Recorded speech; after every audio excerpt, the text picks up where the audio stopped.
ಮುರಿದಿರೋದು ಮೂಳೆಗಳ ಜೋಡಿಸ್ಲಿಕ್ಕೂ ಕೂಡ ಈ ಥರನೂ ಒಂದು ಬೆಳ್ಳಿ ಇರ್ತೈತಿ ಅಥವಾ ಗಿಡ ಇರ್ತೈತೆ ಅನ್ನೋದು ನಿಮ್ಗೆ ಗೊತ್ತಾ? ಇದು ತುಂಬ ಮ್ಯಾಜಿಕ್ ಬೆಳ್ಳಿ ಅಂತಲೂ ಕೂಡ ಅನ್ಬೋದು. ಬರೀ ಮುರಿದಿರೋದು ಮೂಳೆಗಳು ಅಷ್ಟೇ ಅಲ್ಲ. ಸೊ ಇದನ್ನು ನಮ್ಮದು ಜಾಯಿಂಟ್ ಪೇನ್ ಆಗಿರ್ಬೋದು, ಫ್ರ್ಯಾಕ್ಚರ್ ಆಗಿರ್ಬೋದು, ಬೋನ್ ಸಮಸ್ಯೆ ಆಗಿರ್ಬೋದು, ಡಿಸ್ಕ್ ಪ್ರಾಬ್ಲಮ್ ಆಗಿರ್ಬೋದು, ಕೊಲೆಸ್ಟ್ರಾಲ್ ಆಗಿರ್ಬೋದು, ಶುಗರ್, BP, ಎಂಟೈರ್ ನಿಮ್ಗೆ ಏನೇ ಹೆಲ್ತ್ ಇಶ್ಯೂ ಇದ್ರೂ ಕೂಡ, ಈವನ್ ಸ್ಕಿನ್ ಡಿಸೀಸ್ ಯಾರಿಗಿದೆ ಅವರಿಗೂ ಕೂಡ ಹೇಳಿ ಮಾಡಿಸಿರೋಂಥ ಒಂದು ಇದು ಬೆಳ್ಳಿ ಅಂತಲೂ ಕೂಡ ಅನ್ಬೋದು. ಇದು ನೋಡಿ ಈ ಥರ ಕಾಣಿಸುತ್ತೆ. ಇದಕ್ಕೆ ಸುಮಾರು ಹೆಸರಿದೆ. ಸೊ ಇದಕ್ಕೆ ಏನು ಕರೀತಾರೆ ಅಂತ ನೋಡೋಣ. ಅದಕ್ಕಿಂತ ಮುಂಚೆ ನಿಮ್ಮೆಲ್ಲರದು ವಿಶ್ಫುಲ್ ಅಡುಗೆ ಮನೆಯಲ್ಲಿ ಸ್ವಾಗತ.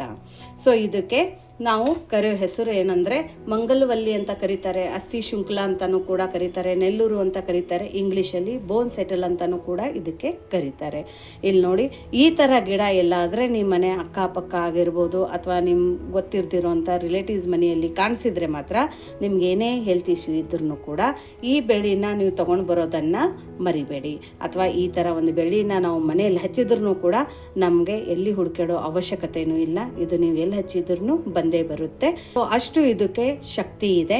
ಸೊ ಈ ಶಕ್ತಿವರ್ಧಕ ಅಂತಲೂ ಕೂಡ ಇದಕ್ಕೆ ಕರಿಬೋದು. ಇಮ್ಯುನಿಟಿಗೂ ಕೂಡ ತುಂಬಾ ಒಳ್ಳೆಯದು. ಬಟ್ ಎಲ್ಲರಿಗಿಂತ ಜಾಸ್ತಿ ಇದನ್ನು ನಮಗೆ ಬೋನ್ಸುಕ್ಕೆ ಅಥವಾ ಮೂಳೆಗಳು ಮುರಿದಿರುತ್ತೆ, ಜಾಯಿಂಟ್ ಪೇನ್ ಇರುತ್ತೆ, ಅವರಿಗಂತೂ ಇದು ಮ್ಯಾಜಿಕ್ ಅಂತಲೇ ಅನ್ಬೋದು. ಸೊ ನೋಡಿ ಇವಾಗ ಇದನ್ನು ಯಾವ ಥರ ಮಾಡೋದು ಅಂತ ನೋಡೋಣ. ಫಸ್ಟ್ ಇದಕ್ಕೆ ನಾವು ಕಟ್ ಮಾಡೋಕ್ಕಿಂತ ಮುಂಚೆ ಕೈಯಲ್ಲಿ ಒಂದು ಸ್ವಲ್ಪ ಎಣ್ಣೆ ಹಾಕ್ಕೊಳ್ಳೋಣ. ಆಮೇಲೆ ನೀಟಾಗಿ ಕೈಗೆ ಎಣ್ಣೆ ಒರೆಸ್ಕೊಳ್ಳೋಣ. ಯಾಕಂದರೆ ಇದರಿಂದ ಇಚಿಂಗ್ ಆಗಬಾರ್ದು ಅಂತ ಹೇಳಿಬಿಟ್ಟು ನಾವು ಇಲ್ಲಿ ಕೈಗೆ ಎಣ್ಣೆ ಒರೆಸ್ಕೋಬೇಕು. ನೋಡಿ ಇವಾಗ ಇದನ್ನು ನಾವು ಕಟ್ ಮಾಡೋಣ. ಈ ಗಿಡನ ನೀವು ಇನ್ನೊಂದು ಸರ್ತಿ ನೀಟಾಗಿ ನೋಡ್ಕೊಳ್ಳಿ. ಇಲ್ಲಿ ನೋಡಿ ಕಟ್ ಮಾಡಿ ಕೂಡ ತೋರಿಸಿದ್ದೀನಿ. ಇವಾಗ ಇದನ್ನು ತೆಗಿಬೇಕು. ಇದ್ರ ಒಳಗಡೆ ನಾರಿರುತ್ತೆ ನೋಡಿ, ಈ ಥರ ನಾರು ಬರುತ್ತೆ. ಸೊ ಈ ನಾರನ್ನು ನಾವು ತಕ್ಕೋಬೇಕು. ನೀಟಾಗಿ ನಾರನ್ನು ತಕ್ಕೋಬೇಕು. ನೋಡಿ ಈ ಥರ ಎಷ್ಟು ಚೆನ್ನಾಗಿ ನಾರನ್ನು ತಕ್ಕೋತೀರಾ ಅಷ್ಟೇ ಒಳ್ಳೆಯದು.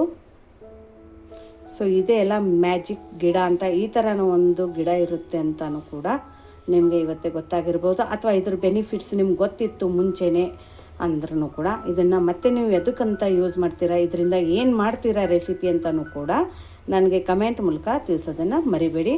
ಬಟ್ ಇವತ್ತೇ ನಾನು ಇದನ್ನು ಯಾವ ಥರ ತಿನ್ನೋದು ಅಂತಲೂ ಕೂಡ ನಿಮಗೆ ಹೇಳ್ಕೊಡ್ತೀನಿ. ನೋಡಿ ಎಲ್ಲದ್ರದ್ದು ನಾವು ಈ ಥರ ನಾರನ್ನು ತಕ್ಕೋಬೇಕು. ನಾರು ತೆಗೆಯೋದೇ ಮೇನು. ನೋಡಿ ನಾರು ತಕ್ಕೊಂಡು ಈ ಥರ ನಾವು ಇದನ್ನು ಕಟ್ ಮಾಡ್ಕೋಬೇಕು. ಇದನ್ನು ಒಂದು ಬೌಲಲ್ಲಿ ಹಾಕ್ತಾ ಹೋಗೋಣ.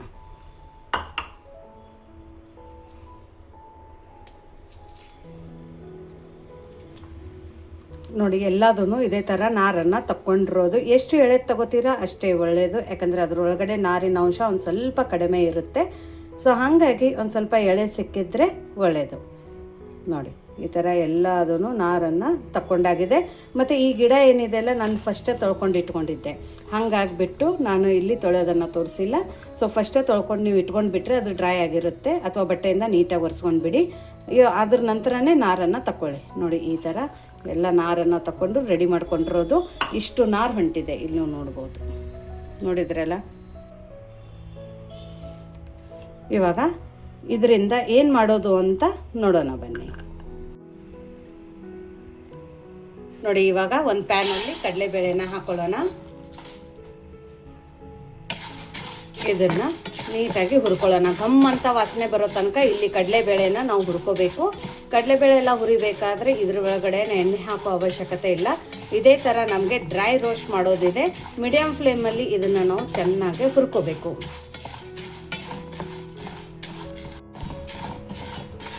ನೋಡಿ ಇದನ್ನು ಕೆಂಪು ಬಣ್ಣ ಬರೋ ತನಕ ಈ ಥರ ಹುರ್ಕೋಬೇಕು. ಇವಾಗ ಕಡಲೆಬೇಳೆ ಚೆನ್ನಾಗಿ ಹುರಿದಿದೆ. ಇದನ್ನು ತಕ್ಕೊಳ್ಳೋಣ.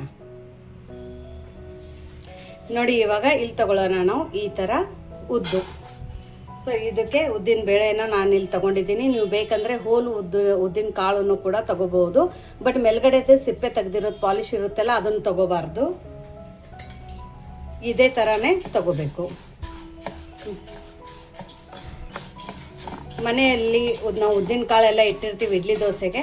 ಸೊ ಅದೇ ಥರ ತೊಗೋಬಾರ್ದು. ಈ ಥರ ಕಪ್ಪು ಉದ್ದಿನ ಕಾಳು ಅಥವಾ ಉದ್ದಿನ ಬೇಳೆ ತೊಗೊಂಡ್ರೆ ನಡೆಯುತ್ತೆ.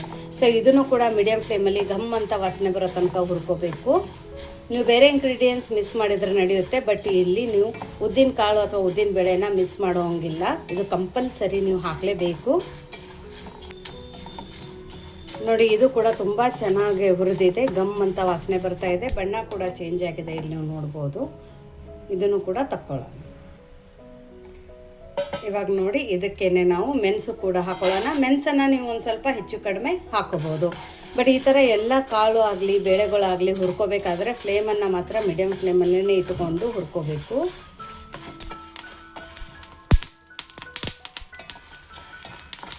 ನೋಡಿ, ಈ ಥರ ಚಟಪಟ ಅಂತ ಸೌಂಡ್ ಬರ್ತಾ ಇದೆ, ತುಂಬ ಚೆನ್ನಾಗಿ ಹುರಿತಾ ಇದೆ. ಮೆಣಸು ಕೂಡ ಚೆನ್ನಾಗಿ ಹುರಿದಿದೆ, ಇಲ್ಲಿ ನೋಡ್ಬೋದು. ಇವಾಗ ಇದಕ್ಕೇನೆ ಜೀರಿಗೆ ಕೂಡ ಹಾಕೊಳ್ಳೋಣ. ಎಲ್ಲದೂ ಒಂದು ಕಾಲು ಬಟ್ಲಷ್ಟು ನಾನು ಹಾಕೊಂಡಿರೋದು, ಎಲ್ಲ ಸೇಮ್ ಮೆಜರ್ಮೆಂಟೇ ತೊಗೊಂಡಿರೋದು. ಜೀರಿಗೆಯಿಂದ ಡೈಜೆಷನ್ ಕೂಡ ತುಂಬ ಚೆನ್ನಾಗಾಗುತ್ತೆ, ಹಾಗಾಗಿ ಜೀರಿಗೆ ಕೂಡ ಕಂಪಲ್ಸರಿ ಹಾಕಲೇಬೇಕಾಗುತ್ತೆ.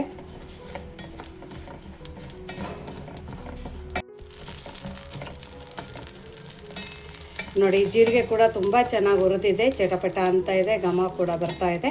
ಇವಾಗ ಜೀರಿಗೆ ಕೂಡ ತಕ್ಕೊಳ್ಳೋಣ. ಇವಾಗ ಇದಕ್ಕೇನೆ ಬಿಳಿ ಎಳ್ಳನ್ನು ಹಾಕೊಳ್ಳೋಣ. ನೀವು ಬೇಕಂದರೆ ಕರಿ ಎಳ್ಳು ಕೂಡ ಹಾಕೋಬೋದು, ಬಟ್ ಇಲ್ಲಿ ನೀವು ಆರ್ಗ್ಯಾನಿಕ್ ಎಳ್ಳು ಸಿಗುತ್ತಲ್ಲ ಅದೇ ಎಳ್ಳನ್ನು ಹಾಕ್ಕೊಳ್ಳಿ. ನೈಲಾನ್ ಬರುತ್ತೆ, ಅದನ್ನು ಯೂಸ್ ಮಾಡಬೇಡಿ. ಸೊ ಎಳ್ಳು ಕೂಡ ತುಂಬ ಬೇಗ ಹುರಿಯುತ್ತೆ. ಮೀಡಿಯಮ್ ಫ್ಲೇಮಲ್ಲಿ ಇಟ್ಕೊಂಡು ಇದನ್ನು ಕೂಡ ನಾವು ಜೀರಿಗೆ ಎಲ್ಲ ಹೆಂಗೆ ಹುರ್ಕೊಂಡ್ವಿ ಅದೇ ಥರ ಹುರ್ಕೊಳ್ಳೋಣ.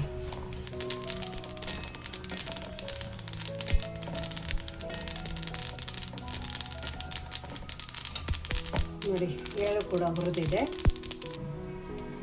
ಇವಾಗ ಇದ್ರ ಒಳಗಡೆ ಬೆಳ್ಳುಳ್ಳಿನ ಹಾಕ್ಕೊಳ್ಳೋಣ.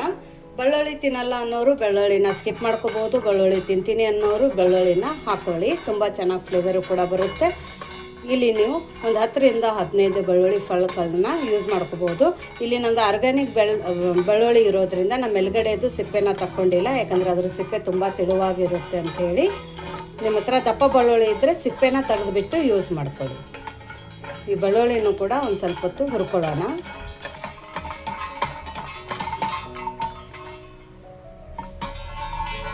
ನೋಡಿ, ಬೆಳ್ಳುಳ್ಳಿ ಕೂಡ ಚೆನ್ನಾಗಿ ಹುರಿದಿದೆ. ಇವಾಗ ಇಲ್ಲಿ ನೋಡಿ, ಕರಿಬೇವನ್ನ ನಾನು ಬಿಸಿಲಲ್ಲಿ ಒಣಗಿಸ್ಕೊಂಡು ತೊಗೊಂಡಿದ್ದೆ. 1 ಬಟ್ಲು ಕರಿಬೇವನ್ನ ತೊಗೊಂಡಿದ್ದೀನಿ. ನಿಮ್ಮ ಹತ್ರ ಟೈಮ್ ಇದೆ ಅಂದರೆ ಈ ಬಿಸಿಲಲ್ಲಿ ಇದು ಕರಿಬೇವನ್ನ ಒಣಗಿಸ್ಕೊಳ್ಳಿ, ಆವಾಗ ಹುರಿಯೋಕೆ ಈಸಿ ಆಗುತ್ತೆ. ನೀವು ಹಸಿ ತೊಗೊಂಡಿದ್ರೆ ಹುರಿಯೋಕೆ ಒಂದು ಸ್ವಲ್ಪ ಟೈಮ್ ತಗೊಳುತ್ತೆ. ಇದನ್ನು ಕೂಡ ಚಿಕ್ಕ ಬಟ್ಲಿಂದ 1 ಬಟ್ಲು ತೊಗೊಂಡಿರೋದು. ಹಿಡಿ ಲೆಕ್ಕದಲ್ಲಿ ನೋಡಿದರೆ 2 ಹಿಡಿ ಇಲ್ಲಿ ನಾನು ಕರಿಬೇವನ್ನ ತೊಗೊಂಡಿದ್ದೀನಿ. ಇದೆಲ್ಲ ಯಾಕೆ ಹುರ್ಕೋಬೇಕಂದ್ರೆ ಇದ್ರ ಒಳಗಡೆ ನಾವೆಲ್ಲ ಮಾಯ್ಚರನ್ನು ತೆಗಿಬೇಕಾಗುತ್ತೆ. ಯಾಕಂದರೆ ಇದನ್ನು ನಾವು 2ರಿಂದ 3 ತಿಂಗಳು ಸ್ಟೋರ್ ಮಾಡ್ಕೊಂಡು ಇಟ್ಕೊಳ್ಳೋಕ್ಕೆ ಈಸಿ ಆಗುತ್ತೆ ಅಂತ ಹೇಳ್ಬಿಟ್ಟು ಪ್ರತಿಯೊಂದನ್ನು ನಾವು ನೀಟಾಗಿ ಹುರ್ಕೋಬೇಕು. ಬಟ್ ಆದಷ್ಟು ಫ್ರೆಶ್ ಆಗಿ ಮಾಡಿ ತಿಂದರೆ ಇನ್ನೂ ಒಳ್ಳೆಯದು. ನೋಡಿ, ಕರಿಬೇವು ತುಂಬ ಚೆನ್ನಾಗಿ ಹುರಿದಿದೆ. ಇವಾಗ ಇದೇ ಪ್ಯಾನಕ್ಕೆ 2 ಸ್ಪೂನಷ್ಟು ಎಣ್ಣೆನ ಹಾಕೊಳ್ಳೋಣ. ಆಮೇಲೆ ನಾವು ಸೋಸ್ಕೊಂಡು ಇಟ್ಕೊಂಡಿದ್ದೀವಲ್ಲ ಕ್ಲೀನ್ ಮಾಡಿ ಈ ಮಂಗಲವಲ್ಲಿನ ಹಾಕೊಳ್ಳೋಣ. ಇದಕ್ಕೆ ಇನ್ನೊಂದು ಹೆಸರು ಪಿರಂಡಾಯಿ ಅಂತಲೂ ಕೂಡ ಕರೀತಾರೆ. ಸೊ ಇದನ್ನು ಕೂಡ ಮೀಡಿಯಮ್ ಫ್ಲೇಮಲ್ಲಿ ನಾವು ಚೆನ್ನಾಗಿ ಹುರ್ಕೊಂಡು ಬರೋಣ. ಈ ಪಿರಂಡಾಯಿ ಯಾವ ಥರ ಹುರಿಬೇಕಂದ್ರೆ ಇದ್ರ ಮೇಲ್ಗಡೆ ಒಂದು ಸ್ವಲ್ಪ ಕಪ್ಪು ಚಿಕ್ಕೆ ಬರಬೇಕು, ಅಲ್ಲಿ ತನಕ ಮೀಡಿಯಮ್ ಫ್ಲೇಮಲ್ಲಿ ಇದನ್ನು ಹುರ್ಕೋಬೇಕು. ಇದನ್ನು ಕೂಡ ತುಂಬ ಚೆನ್ನಾಗಿ ಹುರ್ಕೋಬೇಕು. ನೀವು ಹಸಿ ಬಿಸಿ ಹುರ್ಕೊಂಡಿದ್ರೆ ಹೊಟ್ಟೆ ನೋವು ಬರುತ್ತೆ, ಹಾಗಾಗಿ ಇದನ್ನು ನೀಟಾಗಿ ಎಣ್ಣೆಯಲ್ಲಿನೇ ಹುರ್ಕೋಬೇಕು. ಇದನ್ನು ನೀವು ಡ್ರೈ ರೋಸ್ಟ್ ಮಾಡೋಂಗಿಲ್ಲ. ಇನ್ನೂ ಯಾರು ನೀವು ನಮ್ಮದು ವಾಟ್ಸಪ್ ಗ್ರೂಪನ್ನು ಜಾಯಿನ್ ಆಗಿಲ್ಲ ಅಂದರೆ ವಿಶ್ವಲ್ ಅಡುಗೆ ಮನೆ ವಾಟ್ಸಪ್ ಗ್ರೂಪ್ ಲಿಂಕನ್ನು ಡಿಸ್ಕ್ರಿಪ್ಷನ್ ಬಾಕ್ಸಲ್ಲಿ ಕೊಟ್ಟಿದ್ದೀವಿ. ಆ ಲಿಂಕ್ ಮೇಲೆ ಕ್ಲಿಕ್ ಮಾಡಿದರೆ ಸಾಕು, ನೀವು ನಮ್ಮ ಜೊತೆ ಕನೆಕ್ಟ್ ಆಗ್ತೀರಾ. ಹಾಗೂ ವಿಶ್ವಲ್ ಅಡುಗೆ ಮನೆದು ಪ್ಯೂರ್ ಆರ್ಗ್ಯಾನಿಕ್ಕು ಸ್ನ್ಯಾಕ್ಸ್ ಐಟಮ್ಸ್ ಆಗಿರ್ಬೋದು, ಮಸಾಲೆ ಖಾರಗಳಾಗಿರ್ಬೋದು, ಉತ್ತರ ಕರ್ನಾಟಕ ಸ್ಪೆಷಲ್ ಮಸಾಲೆ ಖಾರ ಕೂಡ ಆಗಿರ್ಬೋದು. ನಿಮ್ಗೆ ಬೇಕಂದರೆ ವಾಟ್ಸಪ್ ನಂಬರ್ ಡಿಸ್ಕ್ರಿಪ್ಷನ್ ಬಾಕ್ಸಲ್ಲಿ ಕೊಟ್ಟಿದ್ದೀವಿ. ಸೊ ಆ ವಾಟ್ಸಪ್ ನಂಬರ್ಗೆ ಮೆಸೇಜ್ ಮಾಡಿದರೆ ನಿಮಗೆಲ್ಲ ಡೀಟೇಲ್ಸ್ ಸಿಗುತ್ತೆ. ಮತ್ತು all over India free delivery ಇದೆ. ಸೊ ಹಾಗಾಗಿ ನೀವು ಬೇಗನೆ ಅಲ್ಲಿ ಬುಕ್ ಮಾಡ್ಕೋಬೋದು. ನೋಡಿ, ಇಲ್ಲಿ ಈ ಮಂಗರವಲ್ಲಿನೂ ಕೂಡ ತುಂಬ ಚೆನ್ನಾಗಿ ಹುರಿದಾಗಿದೆ. ಇವಾಗ ಸ್ಟವ್ನ ಆಫ್ ಮಾಡ್ಕೊಳ್ಳೋಣ, ಇದನ್ನು ತಣ್ಣಗಾಗೋಕೆ ಬಿಡೋಣ. ನೋಡಿ, ಇದೆಲ್ಲ ನಾವೇನು ಹುರ್ಕೊಂಡಿದ್ದೀವಲ್ಲ ಇದ್ರ ಒಳಗಡೆನೆ ಇದು ನಮ್ಮದು ಮಂಗಲವಲ್ಲಿನೂ ಕೂಡ ಹಾಕ್ಕೊಳ್ಳೋಣ. ಇವಾಗ ಇದಕ್ಕೇನೆ ಒಂದು ಸ್ವಲ್ಪ ಹಿಂಗನ್ನು ಹಾಕ್ಕೊಳ್ಳೋಣ. ರುಚಿಗೆ ತಕ್ಕಷ್ಟು ಉಪ್ಪು ಹಾಕ್ಕೊಳ್ಳೋಣ. ಉಪ್ಪನ್ನು ನೋಡಿಬಿಟ್ಟು ಹಾಕ್ಕೊಳ್ಳಿ. ಸ್ವಲ್ಪ ಆಮ್ಚೂರ್ ಪೌಡ್ರ್ ಕೂಡ ಹಾಕ್ಕೊಳ್ಳೋಣ. ಇವಾಗ ಇದೆಲ್ಲನೂ ನಾವು ಮಿಕ್ಸರ್ಗೆ ಹಾಕ್ಕೊಂಡು ನೀರು ಹಾಕದೆ ಪುಡಿ ಮಾಡ್ಕೊಂಡು ಬರಬೇಕು. ಸೊ ಕೇರ್ಫುಲ್ಲು, ಮಿಕ್ಸರ್ ಜಾರನ್ನು ಕೂಡ ನೀಟಾಗಿ ಒಣಗಿರೋದಿರಬೇಕು, ಹಸಿದಿದ್ರೆ ಹಾಕೋಕ್ಕೆ ಹೋಗಬೇಡಿ. ಸೊ ಫುಲ್ ಡ್ರೈ ಇರಬೇಕು ಮಿಕ್ಸರ್ ಜಾರು. ಸೊ ಅದ್ರೊಳಗಡೆ ಹಾಕ್ಕೊಂಡು ಇದನ್ನು ನಾವು ಪುಡಿ ಮಾಡ್ಕೊಂಡು ಬರೋಣ. ಇಲ್ಲಿ ನೋಡಿ, ನಮ್ಮದು ಪಿರಂಡಿ ಚಟ್ನಿ ಪುಡಿ ರೆಡಿಯಾಗಿದೆ, ಶಕ್ತಿವರ್ಧಕ ಪುಡಿ ರೆಡಿಯಾಗಿದೆ. ನೋಡಿ ಎಷ್ಟು ಸಣ್ಣದಾಗಿ, ಎಷ್ಟು ಚೆನ್ನಾಗಿದ್ದು ಮಿಕ್ಸಿಯಲ್ಲಿ ಸಣ್ಣ ಆಗಿದೆ ಅಂತ ನೀವು ನೋಡ್ಬೋದು. ನೋಡಿ, ಈ ಥರ ಪುಡಿ ಪುಡಿ ಇದ್ರೇ ಒಳ್ಳೆಯದು. ಇದನ್ನು ಹೆಂಗಪ್ಪ ತಿನ್ನೋದು ಅಂದರೆ, ನೀವು ಬಿಸಿ ಬಿಸಿ ಚಪಾತಿಗೆ ಚಟ್ನಿ ಪುಡಿ ಎಲ್ಲ ಹೆಂಗೆ ಹಾಕೋತಿರಲ್ಲ, ಅದೇ ಥರ ಬಿಸಿ ಬಿಸಿ ಚಪಾತಿಗೆ ಚಟ್ನಿ ಪುಡಿ ಅಂತ ಹಾಕೊಂಡು ತಿನ್ಬೋದು, ಮೊಸರನ್ನಕ್ಕೆ ತಿನ್ಬೋದು, ದೋಸೆ ಮೇಲೆ ಹಾಕೊಂಡು ತಿನ್ಬೋದು, ಇಡ್ಲಿ ಜೊತೆ ತಿನ್ಬೋದು. ಒಂದು ಚಟ್ನಿನ ನೀವು ಯಾವ ಥರ ಬಳಸ್ತೀರಾ ನಾರ್ಮಲಾಗಿ, ಅದೇ ಥರ ಇದನ್ನು ನೀವು ಯೂಸ್ ಮಾಡಿ ಡೈಲಿ 1 ಸ್ಪೂನ್ ತಿಂದರೆ ಸಾಕು, ನಿಮ್ಮದೆಲ್ಲ ನೋವುಗಳು ಮಾಯ ಆಗುತ್ತೆ. ಸೊ ಇದೊಂದು ಮ್ಯಾಜಿಕ್ ನಾವೊಂದು ಚಟ್ನಿ ಪುಡಿನ ಅನ್ಬೋದು. ಇದನ್ನು ನೀವು ಆಚೆನೇ ಇಡ್ಬೋದು, ಫ್ರಿಜ್ಜಿಗೆ ಇಡಬೇಕಂತೇನಿಲ್ಲ. ಒಂದು ಸರ್ತಿ ಮಾಡಿ ತಿಂಗಳಾನುಗಟ್ಲೆನೂ ಕೂಡ ಇದನ್ನು ಯೂಸ್ ಮಾಡ್ಕೋಬೋದು.